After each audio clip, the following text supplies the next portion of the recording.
سکون ہی بڑھ گئی. ہونا تو یہ چاہیے تھا کہ وسائل بڑھ گئے تو راحت ملتی. دیکھنے میں یہ آیا کہ وسائل کیا بڑھے، مسائل بڑھ گئے. ہم تو یہ سمجھے تھے کہ وسائل بڑھ جائیں گے زندگی آسان ہو جائے گی. اب تو ہم دیکھ رہے کہ وسائل کیا بڑھے، مسائل بڑھ گئے.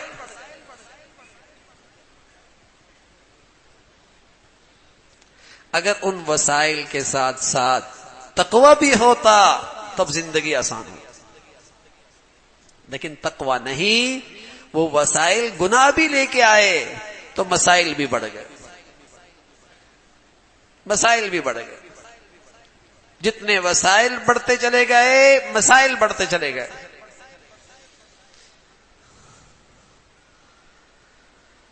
تو یہ ایک مسلمانوں کا علم تھا، اور مسلمانوں کا اس علم پہ بڑا یقین تھا کہ اگر اللہ کی نافرمانی ہوئی تو صبح یا شام، آج یا کل اس کی سزا ملے گی. اس لیے گناہ تو ہو جاتا تھا، لیکن اس خوف کی وجہ سے، اس علم کی وجہ سے توبہ کرنے میں تاخیر نہیں کرتا تھا.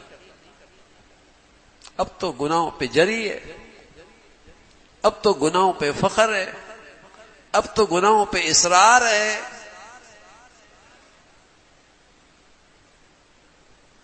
اور اس غلط فہمی کے ساتھ ہے کہ گناہ کر لیں یا نیکی کر لیں اس دنیا میں اس کا کوئی اثر نہیں ہوگا. اس دنیا کا اثر تو پیسے سے ہے، دولت سے ہے، مادیت سے ہے. اس کا نیکی بدی سے زندگی کوئی تعلق نہیں ہے. یہ کافروں کا خیال ہوتا تھا، یہ خیال کافروں کا ہوتا تھا کہ نیکی اور بدی کا اس زندگی سے کوئی تعلق نہیں. نہ اولاد سے تعلق ہے، نہ میری زندگی سے تعلق ہے، نہ میرے معاش اور رزق سے تعلق ہے. رسول اللہ صلی اللہ علیہ وسلم فرمایا کرتے تھے ان العبد لیحرم الرزق بذنبہ یصیبہ. آدمی گناہوں کی وجہ سے رزق سے محروم ہو جاتا ہے. ہم دیکھتے ہیں رزق کے محروم کہاں ہوتا ہے؟ گناہگار کے پاس تو رزق بہت ہوتا ہے. اللہ کے نبی کہہ رہا ہے رزق سے محروم ہو جاتا ہے. تو ہماری آنکھیں غلط دیکھ رہی ہیں، ہماری سمجھ غلط ہے. نبی کی بات سچی ہے. ہم جس کو رزق سمجھ رہے وہ رزق نہیں، وہ تو صرف کثرت ہے. رزق تو وہ ہوتا ہے بھائی جس سے آپ کو راحت ملے، جس سے آپ کو سکون ملے، جس سے آپ کے گھر میں محبتیں آئیں، جس سے آپ کی دنیا سنورے، جس سے آپ کی آخرت بنے. وہ رزق ہوتا ہے. فرمائے گناہوں کی وجہ سے آدمی اس رزق سے محروم ہو جاتا ہے.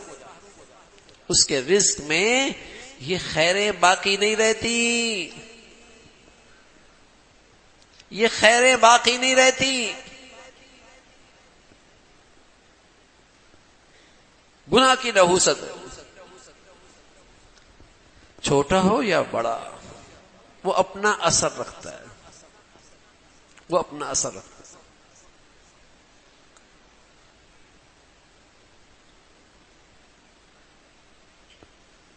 قومیں عاد بڑی صحت مند قوم تھی. کلیجے پھٹے، گلیوں میں ایسے پڑے تھے جیسے کھجور کے تنے زمین سے نکال کر اوپر پھینک دیے. یہ حالت ان کے ساتھ کیوں ہوئی؟ قرآن تو کہتا ہے گناہوں کی وجہ سے، گناہوں کی وجہ سے. فرعون اپنے لاؤ لشکر کے ساتھ، مضبوط فوج تھی مصر کی اس کے پاس، منظم سلطنت تھی ایک، اپنے پورے لاؤ لشکر کے ساتھ کیوں غرق ہوا؟ اللہ کا کلام تو کہتا ہے گناہوں کی وجہ سے. قوم لوط پر آسمان سے پتھر برسے، آسمان سے پتھر برسے. قرآن تو کہتا ہے گناہوں کی وجہ سے.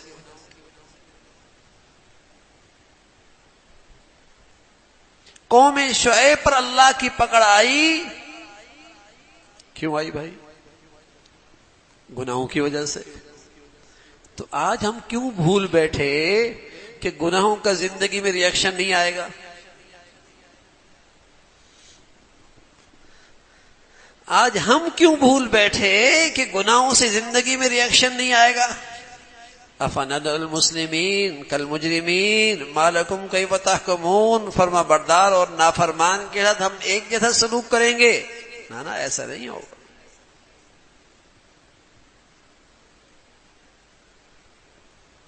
ایسا نہیں ہوگا۔ اثرات آئیں گے، اس کے اثر پڑے گا، گناہوں کا اثر ہوگا۔ زندگی 100 سال کی ہے، زندگی 100 سال کی ہے، گناہوں کے ساتھ گزری ہے۔ اس 100 سال میں نہ یہاں راحت ملی اور نہ اس 100 سالہ سرمایہ سے کھربوں سال کی زندگی بنی گناہوں کی نحوست ہے۔ اور سبحان اللہ، زندگی 50 سال کی، یہاں بھی خوب لطف اور مزہ اٹھایا، سکون اور راحت پائی، محبتوں کی مٹھاس پائی، اور اس 50 سال کے سرمایہ سے کھربوں سال کا کیریئر بھی بنا لیا۔ کیا برکت تھی اس کی زندگی میں! اس سرمایہ سے کیا کمائی کی ہے! تھوڑی سا سرمایہ تھا لیکن کمائی بڑی، برکت۔ 80 سال کی زندگی ہے، نہ یہاں راحت نہ یہاں سکون، اور نہ اس 80 سال سے اگلا کیریئر بنایا، برکت سے خالی زندگی، گناہوں کی نحوست سے۔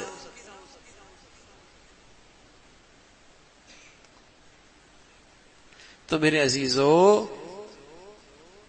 جیسے گرم ہوا کا اثر ہوتا ہے، ٹھنڈی ہوا کی اپنی ایک تاثیر ہوتی ہے، شکر کی اپنی ایک مٹھاس ہے، زہر کا اپنا ایک ریئیکشن ہے، ایسی نمازی اور بے نمازی، حلال اور حرام، باحیا اور بے حیا، سچ اور جھوٹ، اس کا اپنا ایک اثر ہے، اس کا اپنا ایک ریئیکشن ہے۔ فَأَغْرَيْنَا بَيْنَهُمُ الْعَدَاوَةَ، قرآن مجید نے ایک اثر بتایا، فرمایا جب کوئی قوم میری نافرمانی کرتی ہے تو میں اس دنیا میں ایک سزا دیتا ہوں، اس کا ایک دنیا میں ریئیکشن آتا ہے۔ فَأَغْرَيْنَا بَيْنَهُمُ الْعَدَاوَةَ، ان میں آپس میں عداوتیں بڑھتی، نفرتیں بڑھتی۔ ہم پوری قوم نفرتوں کا شکار ہے، لیکن صرف پوری قوم نہیں، گھر گھر میں آج محبتیں رخصت ہو گئی، گھر گھر سے محبتیں رخصت ہو گئی۔ فَأَغْرَيْنَا بَيْنَهُمُ الْعَدَاوَةَ، فرمایا گناہ کی سزا، گناہ کا ریئیکشن، گناہ کا اثر یہ پڑے گا کہ اس معاشرے میں عداوتوں کے کانٹے اگیں گے،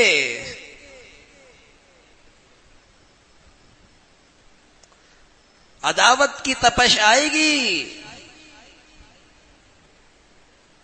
یہ اس دنیا میں اس گناہ کی سزا ہے۔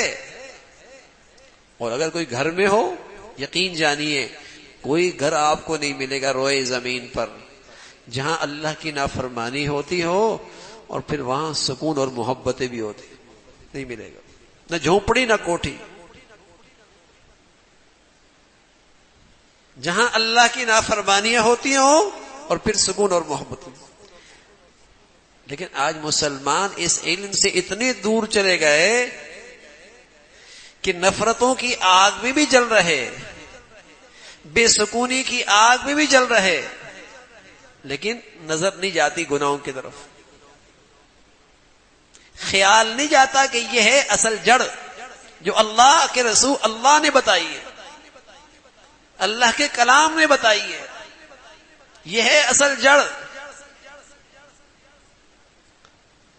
اگر یہ گھرانہ اور یہ معاشرہ نیکی پہ آ جائے سیجعل لهم الرحمن ودا، اللہ میاں کہہ رہا ہے اس کا اثر یہ ہوگا ان کے آپس کے دل محبت سے جڑ جائیں گے. نیکی کی زندگی کا اثر ہوگا ان کے دل آپس میں محبت سے جڑ جائیں گے. دیکھتے نہیں بیٹی اللہ کی نافرمان ہو جائے تو وہ اپنے ماں باپ کو بھی چھوڑ دیتی ہے، بیٹا اللہ کا نافرمان ہو جائے وہ اپنے ماں باپ کو بھی چھوڑ دیتا ہے. ماں باپ اللہ کی نافرمانی پہ زندگی گزار رہے ہوں وہ اپنے بچوں کو اپنے سے دور کر دیتے، پرواہ نہیں کرتے. یہ کیا چیز ہے کہ جو ان رشتوں کے اندر سے محبتیں چلی گئی. ایسی ایسی کہانیاں آتی ہیں کہ آج سے 20-30 سال پہلے کبھی مسلمانوں نے سوچا بھی نہیں تھا کہ ان کی اولادیں بھی ماں باپ کے ساتھ یہ سلوک کریں گی. حرام محبت ہو گئی، ناجائز تعلقات ہو گئے، چاہے وہ غیر مسلم ہی کیوں نہ ہو، تو اپنے ماں باپ کو بھی چھوڑ دیتے، اپنا خاندان بھی چھوڑ دیتے، دین بھی چھوڑ دیتے.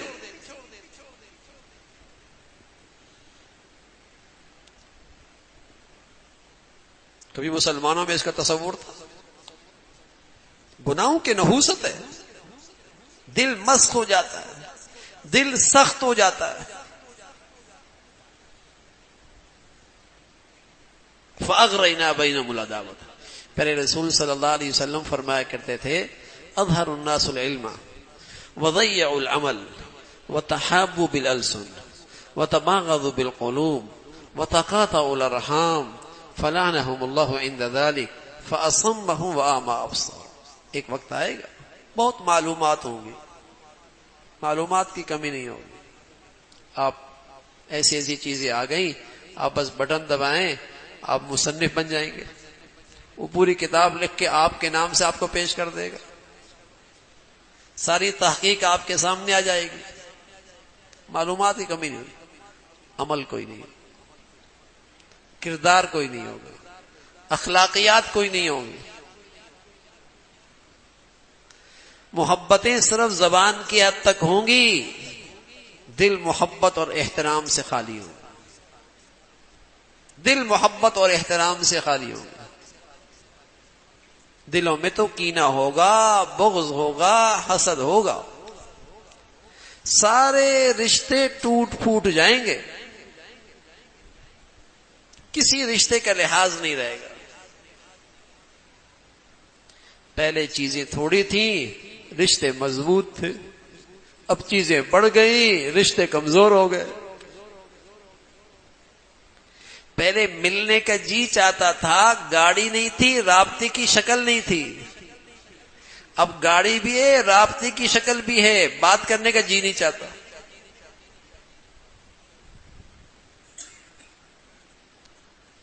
پہلے ملنے کا جی چاہتا تھا، محبتیں تھیں، رابطہ نہیں ہوتا تھا، گاڑی نہیں ہوتی تھی، سواری نہیں ملتی تھی. اب یہ سب کچھ ہے، ملنے کا ہی دل نہیں کرتا، بات کرنے کا دل نہیں کرتا.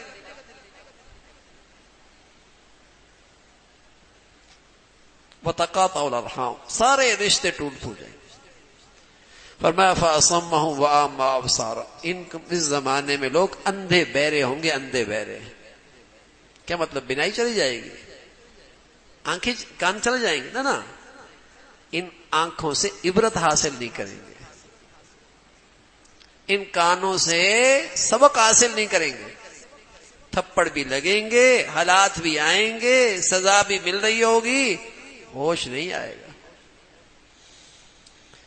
ہوش نہیں آئے گا کہ یہ شاید میرے گناہ کی نحوست ہے، ادھر نظر ہی نہیں جائے گی، اندھے بہرے ہو جائیں گے. تو میرے عزیزو، یہ مسلمانوں کا بڑا علم تھا کہ انسان کے بدن سے اچھائی اور برائی فضا میں تحلیل نہیں ہو جاتی، اثر رکھتی ہے، اچھا بھی اور برا بھی. یہ تو سب سمجھتے ہیں، کافر بھی سمجھتا ہے، مسلمان بھی سمجھتا ہے کہ تالا اچھا لگا ہو، گیٹ اچھے طریقے سے بند ہو، باہر گارڈ رکھ دیے جائیں تو اندر کا سامان محفوظ ہو جاتا ہے. یہ تو سب جانتے ہیں نا. لیکن ایک علم مسلمانوں کے پاس تھا، حسنوا اموالکم بالزکاۃ، زکوٰۃ صحیح طور پہ دو گے تو تمہارے مال قلعوں میں محفوظ ہو جائیں گے. یہ علم مسلمانوں کے پاس تھا. اور اگر تم فریضہ زکوٰۃ ادا نہیں کرو گے تو تمہارے مال کو ہلاکت سے کوئی نہیں بچا سکتا. یہ علم مسلمانوں کے پاس تھا.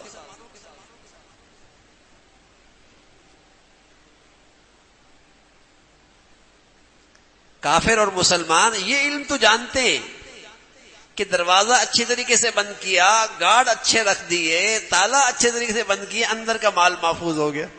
یہ تو سب کے پاس علم ہے.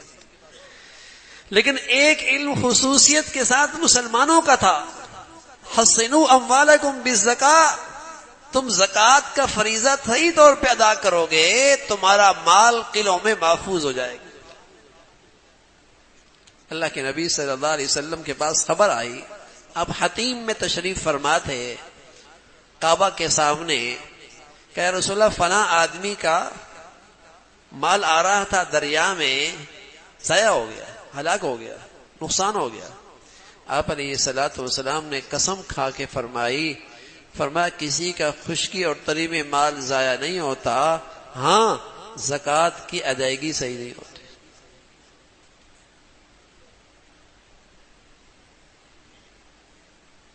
اب یہ علم تو مسلمانوں کے پاس ہے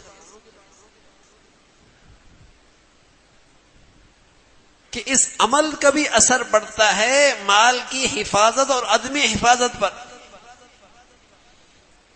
اس عمل کا بھی اثر پڑتا ہے، عمل کا بھی اثر پڑتا ہے. یمحق اللہ الربا، جس معیشت میں سود آئے گا وہ معیشت بربادی لے کے آئے گی. یہ علم کافروں کے پاس نہیں ہے. یہ علم تو مسلمانوں کے پاس تھا کہ جس معیشت میں سود آ جائے گا وہ معیشت برباد ہو جائے گی. مسلمانوں کا قرآن کہہ رہا ہے، مسلمانوں کا خدا کہہ رہا ہے.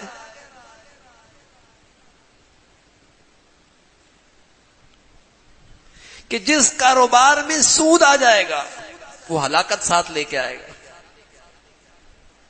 جس معیشت کی بنیاد سود پہ کھڑی ہوگی وہ معیشت کبھی ترقی نہیں کر سکتی. لیکن مسلمان اپنا علم بھول گئے،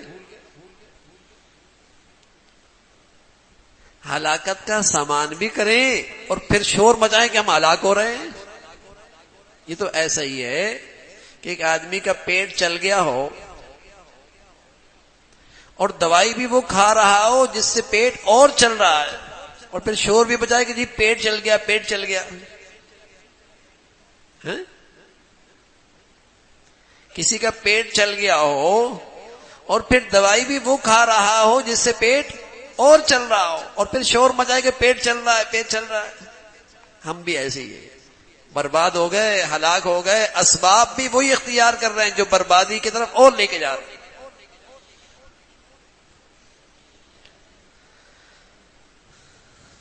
شور تو مچا رہے ہیں، ہم ہلاک ہو گئے، لیکن اسباب بربادی کے اور اختیار کر رہے ہیں.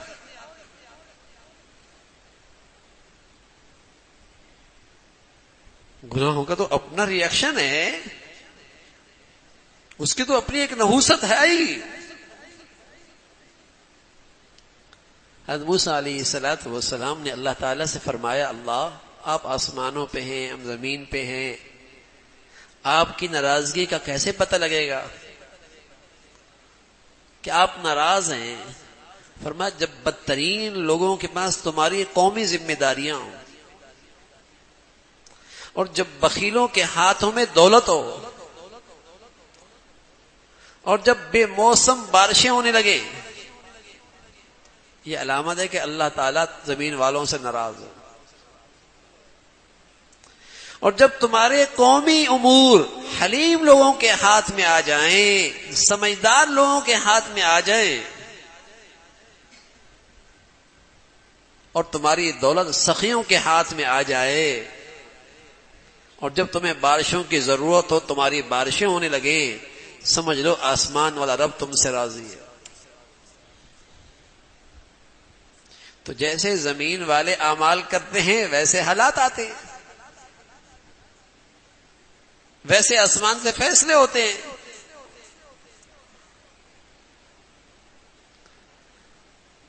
یہ تو علم مسلمانوں کے پاس تھا کہ مسلمانوں کی اس دنیاوی زندگی پر بھی ان کے بدن سے نکلنے والی زندگی اثر انداز ہوتی ہے۔ وَأَمَّا الْجِدَارُ فَكَانَ لِغُلَامَيْنِ يَتِيمَيْنِ فِي الْمَدِينَةِ وَكَانَ تَحْتَهُ كَنْزٌ لَهُمَا وَكَانَ أَبُوهُمَا صَالِحًا۔ دو اللہ کے پیارے پیغمبر ہیں، اللہ تعالیٰ نے انہیں حکم دیا کہ یہ گرتی ہوئی دیوار کو کھڑا کر دو۔ حضرت خضر علیہ السلام نے فرمایا اس دیوار کو کیوں کھڑا کر رہے ہو؟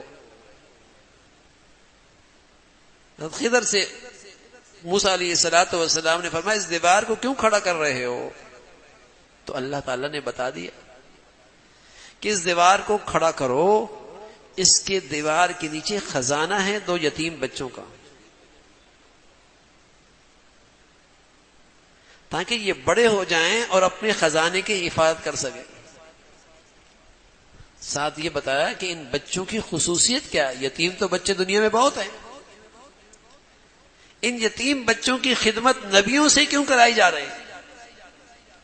فرمایا وَكَانَ أَبُوهُمَا صَالِحًا، اس لیے کہ ان کے ماں باپ نیک تھے، نیکی کا اثر اولاد تک جا رہا ہے، نیکی کا اثر اولاد تک جا رہا ہے۔ اللہ کے نبی صلی اللہ علیہ وسلم فرمایا کرتے تھے، حدیث قدسی ہے، جب اللہ راضی ہوتے ہیں تو برکتیں دیتے ہیں، اور جب اللہ تعالیٰ ناراض ہوتے ہیں تو برکتوں سے محروم کر دیتے ہیں، اور اس کا اثر 7 پشتوں تک جاتا ہے، 7 پشتوں تک جاتا ہے، اس کی نحوست جاتی ہے۔ تو نیکی اور بدی اپنا اثر رکھتی ہے۔ میرے عزیزو، غلطی ہو جائے گی، گناہ ہو جائے گا، فوراً تریاق استعمال کیا کرو، توبہ کرو، تاکہ کوئی گناہ نقصان نہ لے کے آئے، کہیں زندگی میں کوئی بڑی مصیبت نہ لے کے آئے، کہیں اس گناہ کی وجہ سے کسی نعمت کا دروازہ بند نہ ہو جائے، کہیں اس گناہ کی وجہ سے کسی نعمت کی برکت نہ چلی جائے۔ اولاد ہے نفع نہیں، گھر ہے سکون نہیں، مال ہے راحت نہیں ہے، کیا فائدہ؟ کہتا ہے نہ ہوتے تو اچھا تھا۔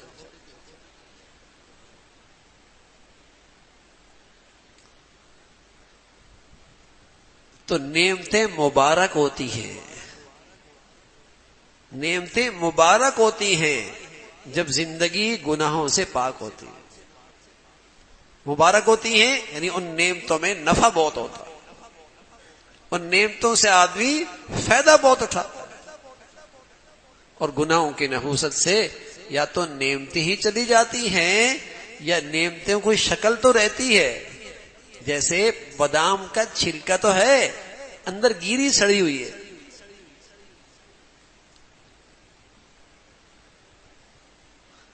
اخروٹ کا چھلکا تو ہے، اندر گیری سڑی ہوئی ہے۔ گناہوں کی نحوست سے نعمت تو نظر آ رہی ہے لیکن اس میں مزہ نہیں رہا، اس میں راحت نہیں رہی۔